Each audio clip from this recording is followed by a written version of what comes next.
even if you say that some of them are not spiritual, is that some people say that, but if one spiritual person is there in the middle somewhere hiding, that is enough to bring about the changes. If you take a holy dip, you don't become immortal. Take a holy dip to purify your body and to get a sense of relief for your mind that I have washed off. Not that you will become Amrit, deathless, because that is something which we have to do our own personal sadhana.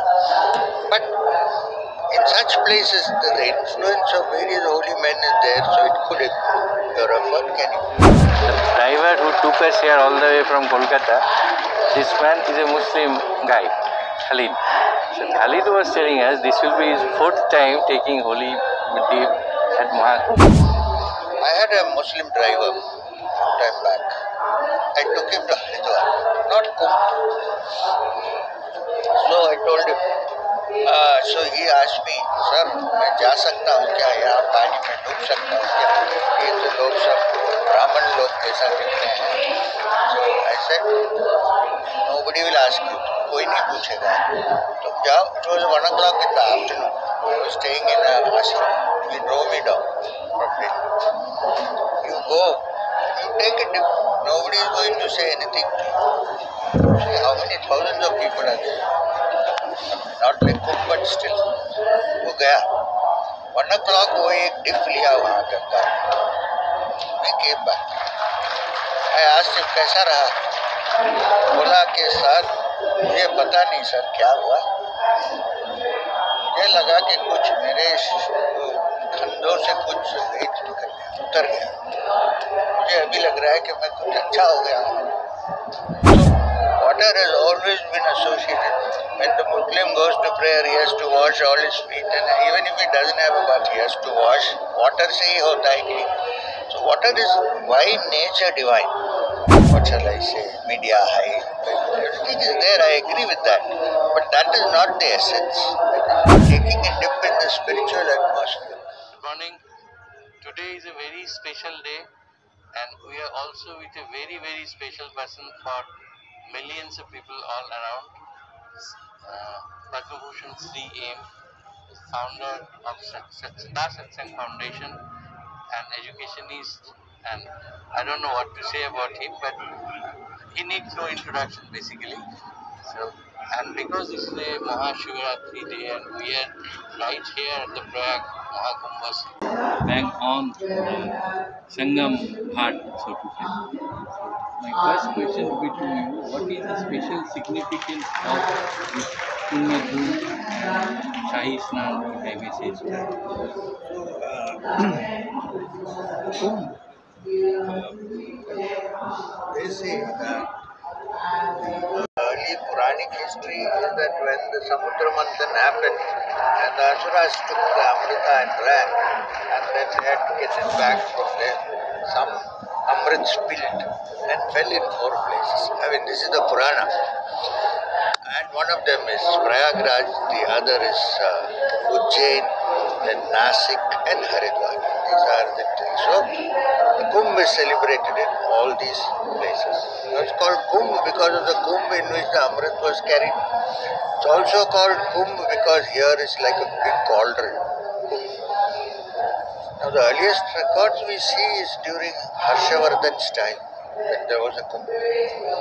But then it gradually, even Hohen Sang wrote about the Kumbh during Harshavardhan's time. The Chinese traveler. Then it kind of became dilute. So came Adi Shankar Bhagavad Pad, who decided that this should go on here in all these 4 places. So he organized this for the first time in the Kumbh, in which first it will be near a holy river where people can go and have a dip. Now Ganga, Yamuna, they say underground Saraswati, we can't see, but this is the concept. So he organized this, where people from all the denominations and all the paramparas in this country can come together in one place for a holy dip, and on certain auspicious occasions when this is star position is set.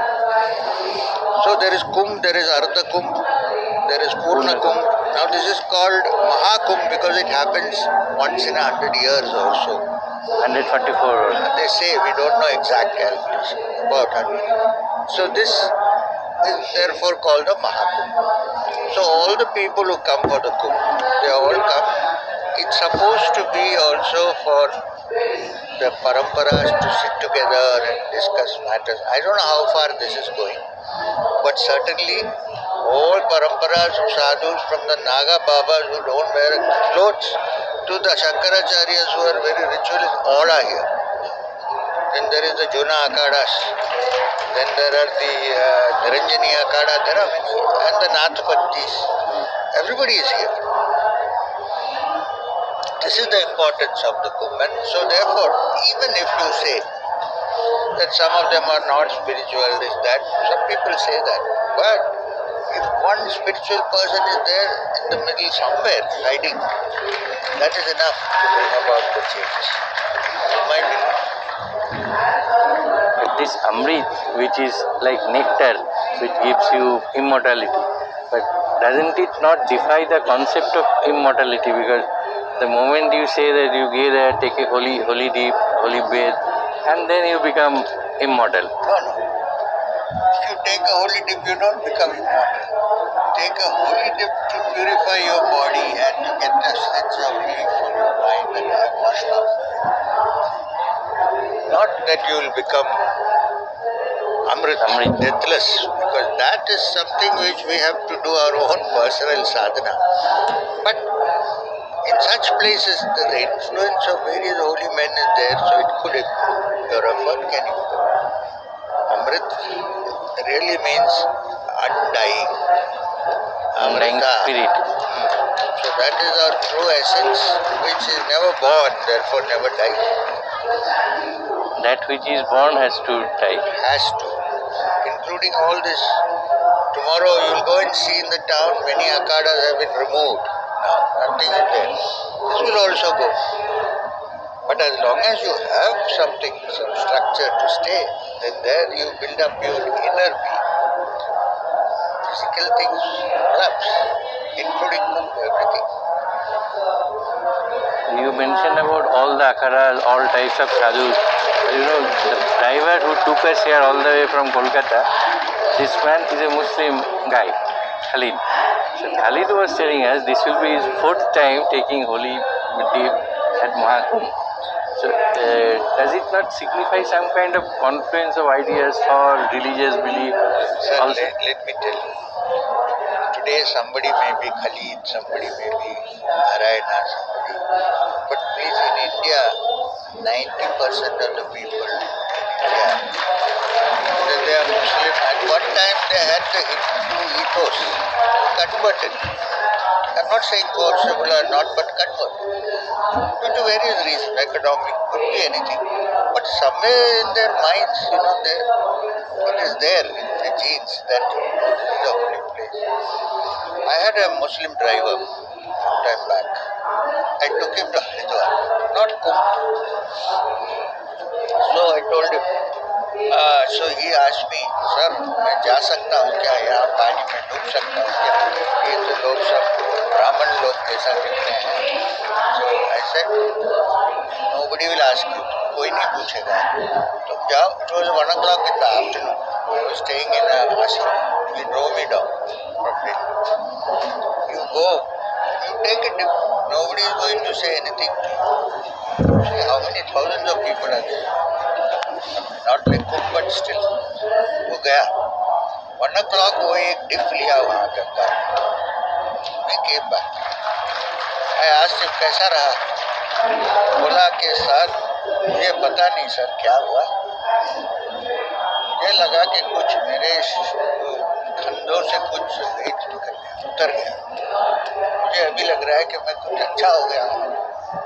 मेरे पाप सब निकल गए, ऐसा मुझे लग रहा है. मैंने बोला तो किसी कोई बताया क्या तुमको? नहीं, कोई नहीं बताया. मैं तो ऐसे ठंडे पानी में डुबकी मार. So, something is there. It also when done with proper respect. So is this concept of pap and punya, people who come here, most of them come here with the belief that once they take a holy dip, it will be, True. It's a ritual, but always in all religions, water has been associated with a cleaning agent.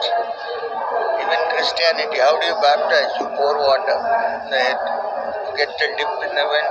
Jesus met John the Baptist crossing the river, made him dip in the river, and then said, now he is the one who is going to take. So, water has always been associated. When the Muslim goes to prayer, he has to wash all his feet, and even if he doesn't have a bath, he has to wash. Water se hi hota hai clean. So, water is by nature divine. So, it has a connection with this process of, and you feel, now I have washed it. There is no time, or I would have told you the story of the origin of the Ganga. Ganga told Bhagirath that I will not come down because there are hundreds of Bhagis taking a bath and my water will get dirty. Bhagirath said, but it comes from Gomukh, which is in the Himalayas. Great sages live there in the Himalayas, including Mahadev. So one such person taking a dip is enough to wipe out millions of papas. So the water will get constantly purified. So don't worry, please come. So she said, okay, I will come. That's how it started. So otherwise, do you think all this kind of opulence outside, all making it an event kind of thing, bringing celebrities, this also has, in a way, has some positive connotation? May have, but it is also part of organizing, part of, what shall I say, media hype.